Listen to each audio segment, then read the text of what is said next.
가정과 또 아들 또 손주가 함께 예배하는 예배입니다.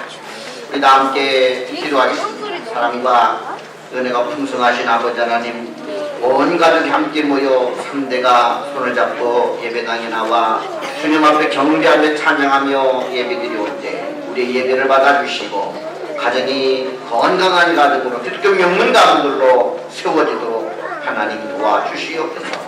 그래서 하나님 축복 속에 은혜 받으며 또한 행복하며 주는 만대가 복을 받도록 은혜 내려 주시옵소서. 예수님 이름으로 기도하옵나이다. 아멘. 오늘은 마가복음 5장 25절 34절 말씀을 통해서 건강한 크리스찬이라는 제목으로 함께 은혜를 나누겠습니다. 우리 요절 말씀 마가복음 5장 34절을 한 목소리를 같이 크게 읽어보도록 하겠습니다. 시작. 예수께서 이르시되 가라, 내 믿음이 너를 구원하였으니 평안히 가라, 내 병에서요 건강할지어다. 아멘. 3대가 함께 예배드릴 때 자녀들과 함께 가족이 함께 옆자리에 같이 앉아서 성숙한 모습으로 또 태도로 예배드리도록 하겠습니다.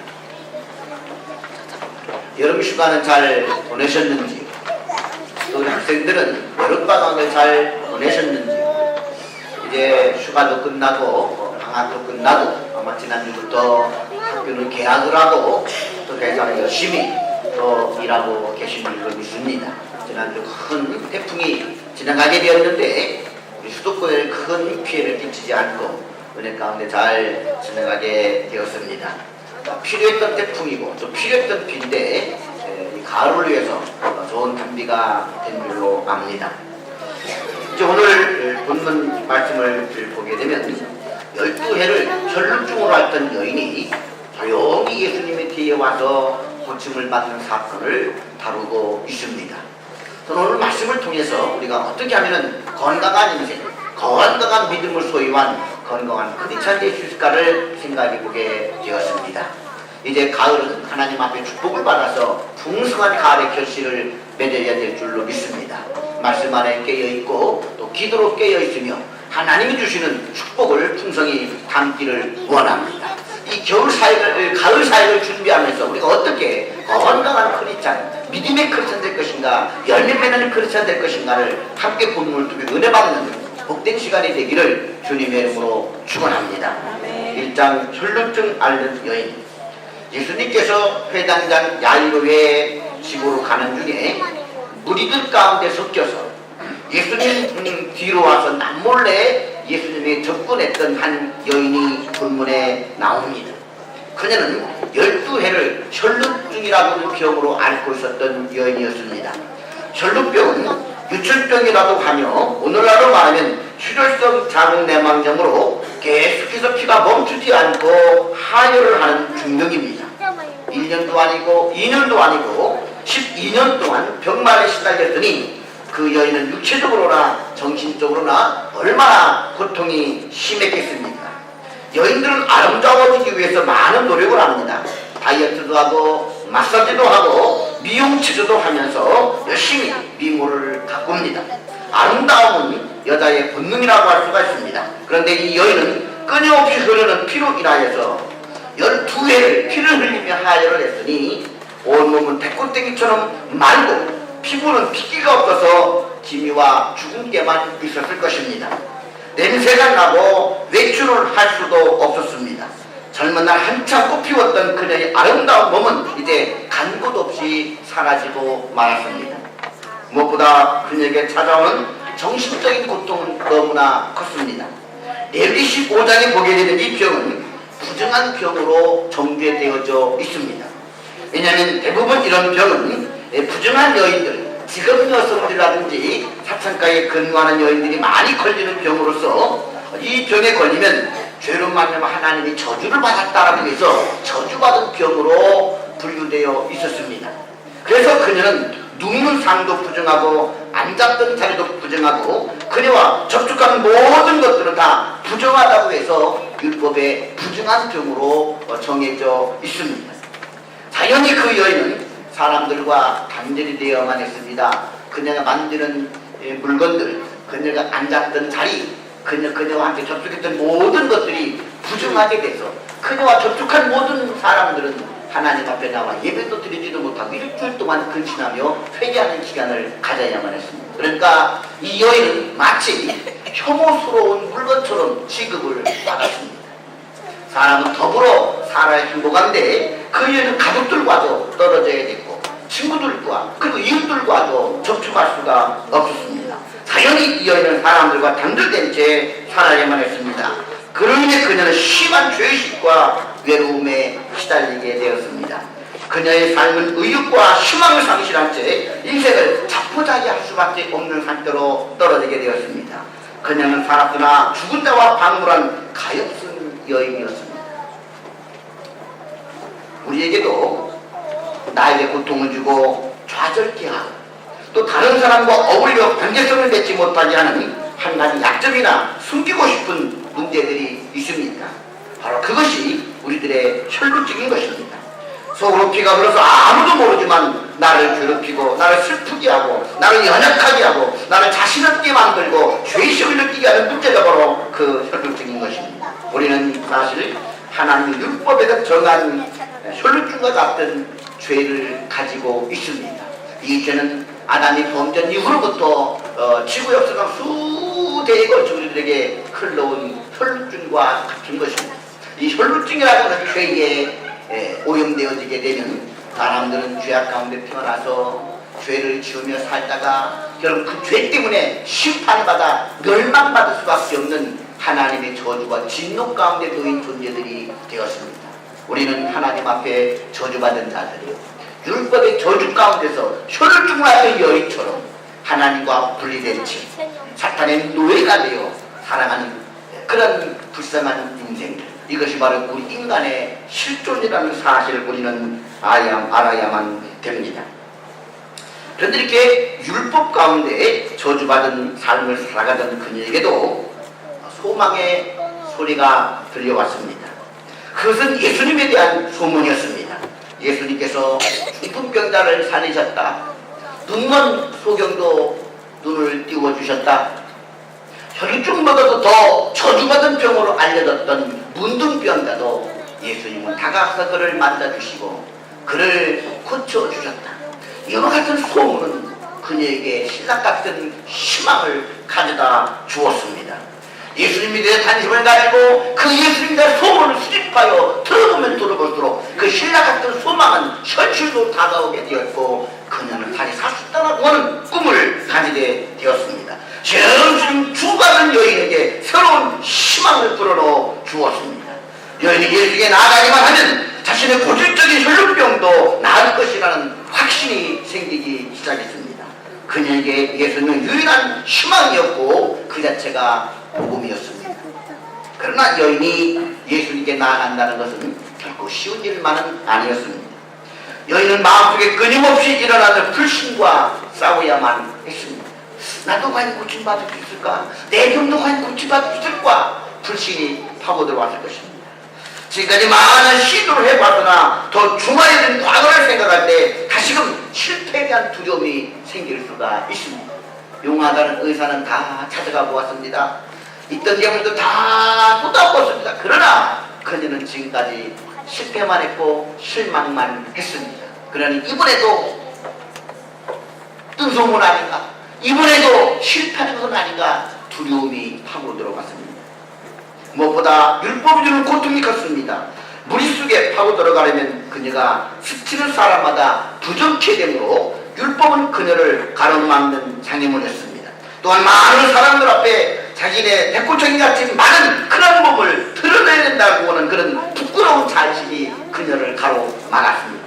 또 거룩하신 하나님 같은 예수님께서 어찌 나 같은 죄를 거들떠나 보실까라고 생각하는 그런 죄의식과 자의식도 큰 장애물이었습니다. 그러나 이 여인은 이런 문제를 어떻게 극복하고 구원받을 수가 있었습니까? 제2장 믿음의 터치. 그녀는 자기에게 찾아온 유일한 희망을 이런 장애물, 이런 것들로 인하여서 놓치고 싶지 않았습니다. 그녀는 한 가지 좋은 방도를 생각해 내었습니다. 소경거지 바디머가 예수님께 치료를 구하여 나올 때 이렇게 소리쳤습니다. 다윗의 자손 예수여 나를 불쌍히 여기소서.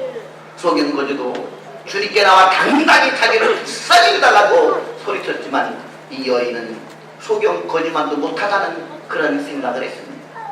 나는 사람들에 나갈 수도 없다. 나는 예수님을 자신이 고쳐들고 부르칠 수도 없다. 그러나 여기서 주저앉을 수가 없다.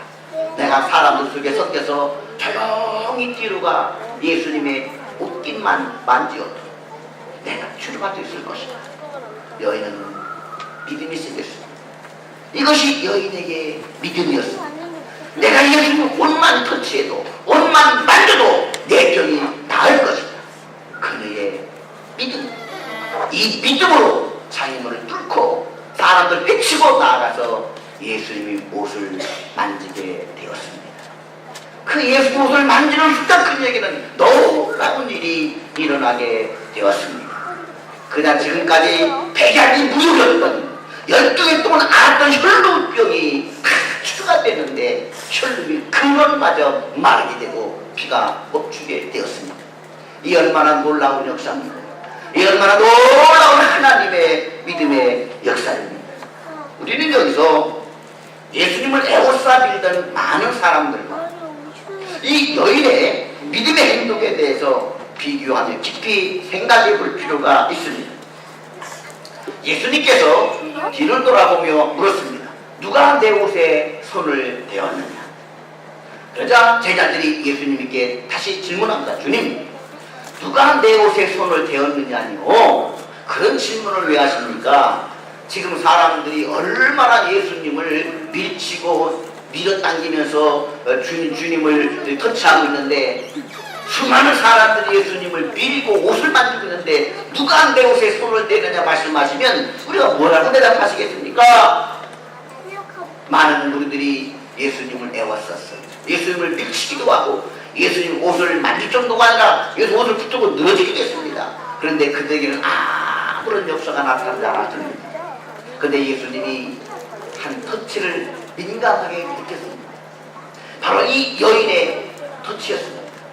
많은 사람들이 예수님 몸을 만지고 옷을 만졌지만 예수님의 능력이 아무 나타나지 않았는데 예수님의 능력이 빠져나가는 터치, 빠져나가는 믿음의 손길을 예수님은 느끼셨다는 것입니다.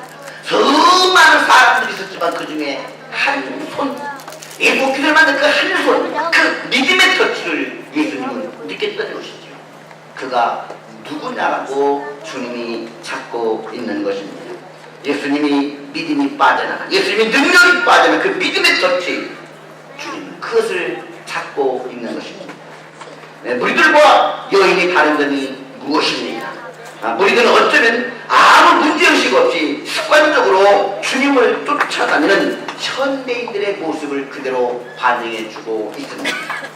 이들은 매주 주일 예배를 드리며 말씀을 듣고 기도를 하지만 아무런 믿음의 역사를 경험하지 못한다는 것입니다.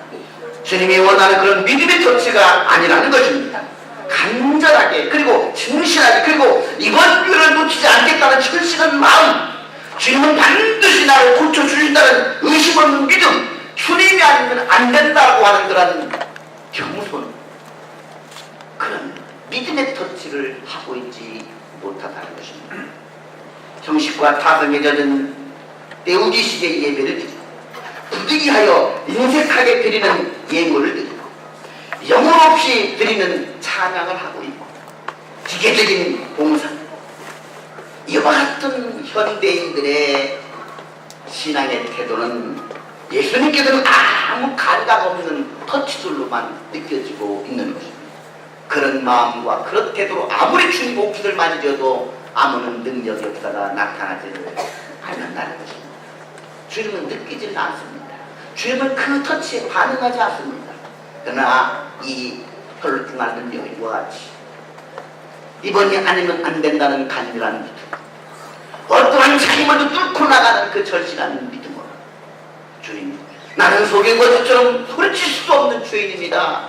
참으로 겸손한 마음으로 나가는 그 믿음의 터치, 주님은 수많은 사람들이 주님을 만지고 부르짖고 기도하고 예배드려도 그런 사람들의 예배, 그런 사람들의 기도에, 그런 사람들의 속, 부르짖음에 주님은 응답하시고 주님의 능력으로 역사하여 주실 줄로 믿습니다. 우리도 주님께서 느끼시고 주님께서 역사하시는 그런 믿음의 터치를 아버지 앞에 드릴 수 있기를 주님의 이름으로 축원합니다. 3장 고백하는 믿음. 그런데 이 여인은 고침을 받은 후 사람들 몰래 조용히 빠져나가려고 했습니다. 왜 그랬을까요? 그녀는 병고침 받는 것으로 만족했습니다. 보통 사람 같으면 내 암이 치료받았습니다. 내 허리가 치료받았습니다.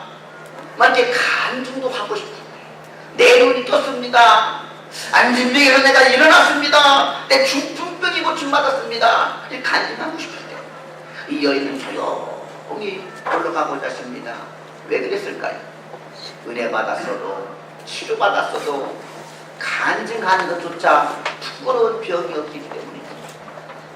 만일 그녀가 자신의 간증을 하려면 지난 과거를 다 드러내야 됩니다. 어쩌면 그가 직업 여성으로서의 지난 과거도 드러내야 됩니다. 또 그녀가 예수께 나오려고 했을 때 많은 사람들을 미치고 왔을 것입니다. 그러니 그녀가 만든 모든 사람들은 부정하게 되는 것입니다.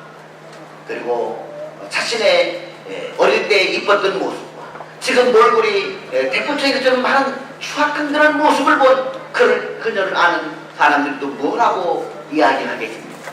그녀는 그것이 두려웠습니다.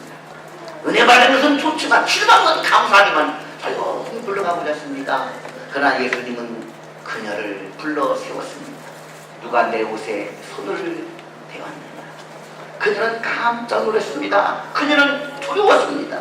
오늘 성경에 보게 되니 예수님이 그 일을 행한 여자를 세우고 보려고 눈을 돌이키시니 여자가 자기 이루어진 일을 알고 두려워하여 벌벌 떨며 와서 그 앞에 엎드려 모든 사실을 엿자고 그녀는 두려웠습니다. 그녀는 떨었습니다. 그럼에도 불구하고 주님께서 불러 세워서 간증하라 했을 때 그녀는 두렵고 떨리면서도 그 앞에 엎드려 눈물을 흘리며 간증을 했습니다.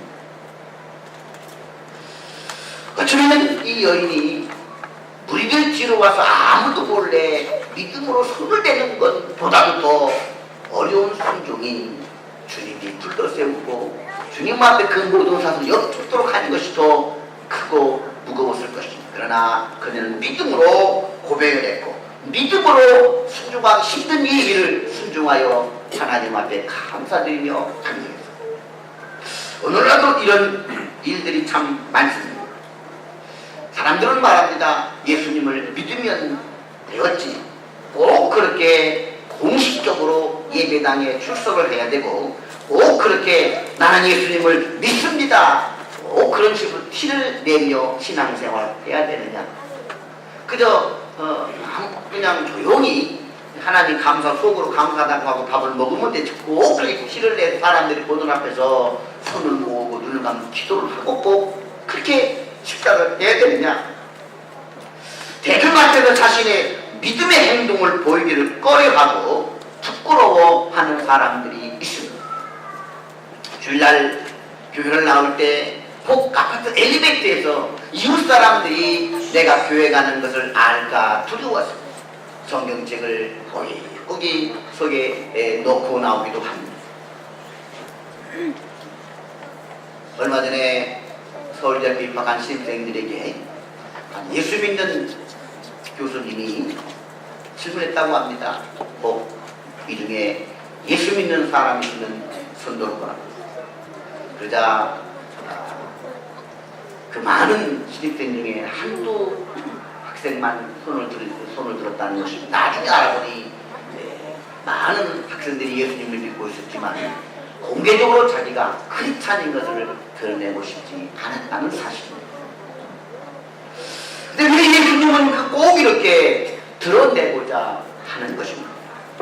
이는 여인의 마음에 평안을 주고 그 믿음을 온전케 해서 영혼을 구원하려는 더 깊은 뜻이 담겨져 있는 것입니다. 그리고 이렇게 끝나게 되면 육체적인 질병은 치료받았지만 이 여인은 예수님과 인격적인 교제는 이루어지지 않는다는 사실입니다. 건강한 신앙이란 내가 육체적으로 이 물질 문제는 해결되는 것이 아니라 그것을 통해서 이 절벽이 치료되는 것을 통해서 예수님을 깊이 알고 예수님과 더 깊이 교제하고 그때로부터 예수님이 누구신가를 더 알아가는 것이 더 중요하다는 것입니다. 그리고 함께 예수 믿는 성도들과 공개적으로 아름다운 교제를 이루어 사는 것, 이것이 바로 건강한 신앙인 것입니다. 그녀가 육체의 질병만 치료받고 조용히 물러갔다고 한다면 더 이상 예수님과는 관계가 없습니다.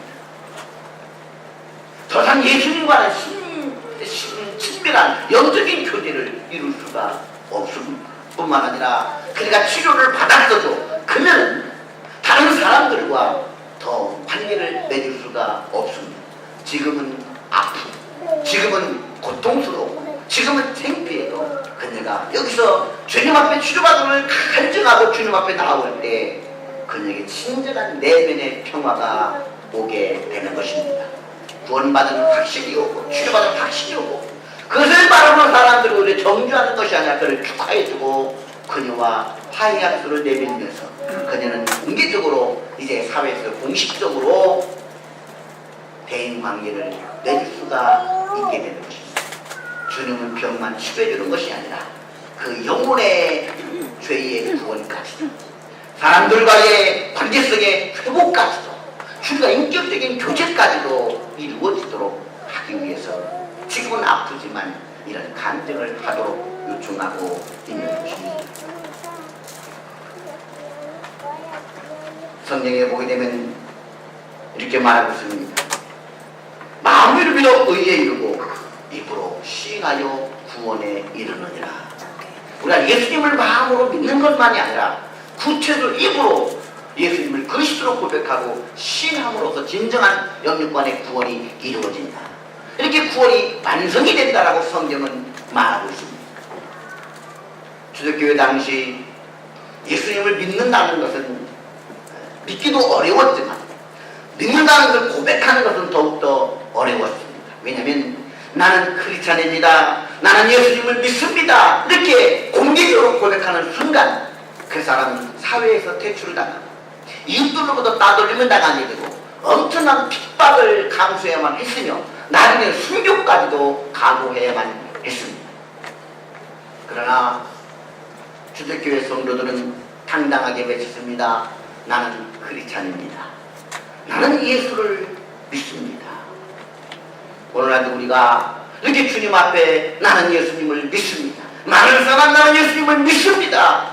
고백할 수 있기를 축원합니다.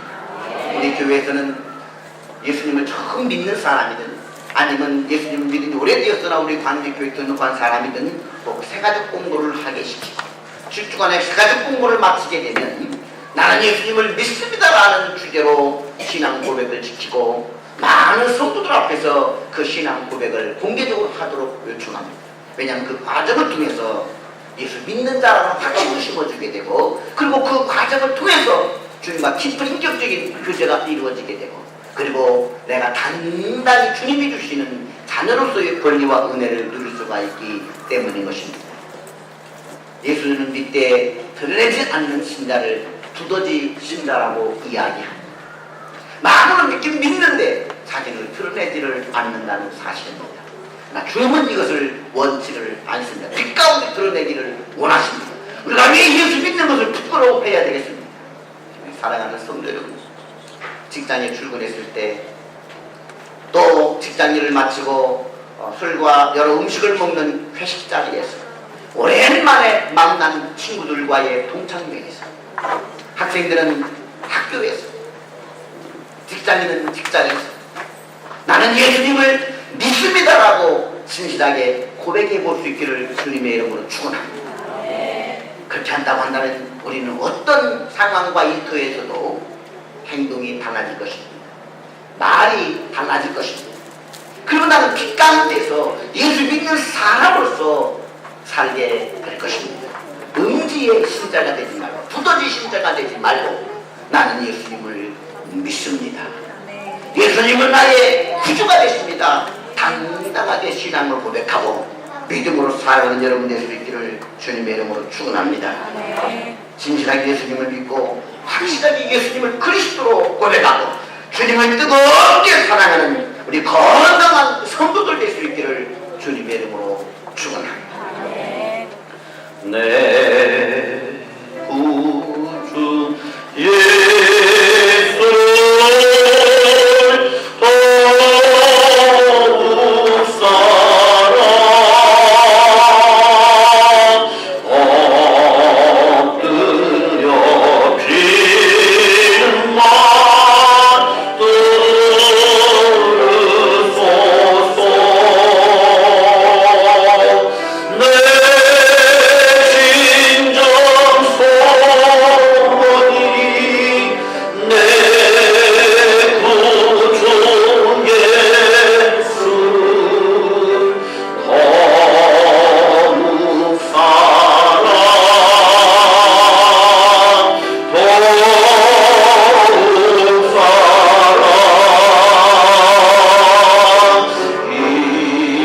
이전엔 세상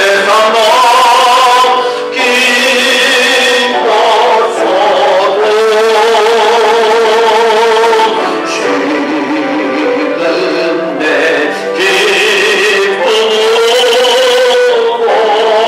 오직 예수 또한 내키는 말 내 구주 예수를 더욱 사랑 더욱 사랑 이 세상 떠날 때 찬양하고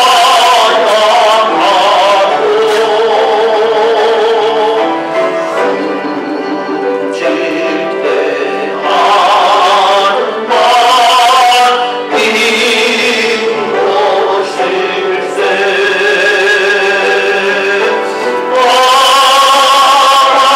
내 믿음 말 내 구주 예수